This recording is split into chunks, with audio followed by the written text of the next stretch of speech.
Today I am so happy to share something with you.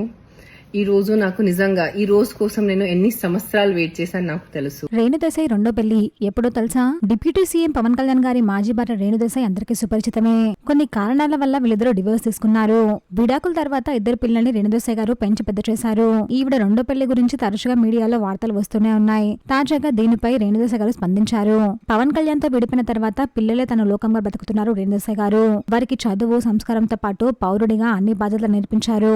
అయితే రేణుదేశాయ్ గారు రెండు పెళ్లి చేసుకోబోతున్నట్టుగా ఎంగేజ్మెంట్ కూడా జరిగిపోయింది అని వార్తలు వచ్చాయి. తనకు కూడా ఒక తోడు ఉంటే బాగుండు అని అనిపిస్తుంది అని, కానీ తన పిల్లలపై తనకున్న బాధ్యత కారణంగానే ఏం చేయలేకపోతున్నాను అని కొన్ని ఇంటర్వ్యూస్ లో చెప్పుకుంటూ వచ్చారు.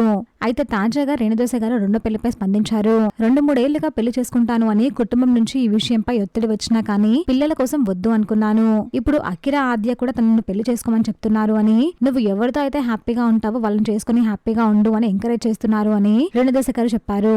అయితే కొంతకాలం తర్వాతే తనకు స్వేచ్ఛ లభిస్తుంది అని, అప్పుడే పెళ్లిపై ఒక నిర్ణయం తీసుకుంటాను అని రేణుదేశాయ్ గారు చెప్పారు. ప్రస్తుతం తను చేసిన కమెంట్స్ సోషల్ మీడియాలో బాగా వైరల్ అవుతున్నాయి. దీంతో రేణుదేశాయ్ గారు ఎప్పుడు పెళ్లి చేసుకుంటున్నారు, తనకు కాబోయే భర్త ఎవరు అని సోషల్ మీడియాలో రకరకాల క్వశ్చన్స్ వస్తూనే ఉన్నాయి. రేణుదేశాయ్ గారు రెండు పెళ్లి చేసుకోవాలని కోరుకునే వాళ్ళు కమెంట్ చేయండి. Please subscribe channel friends please.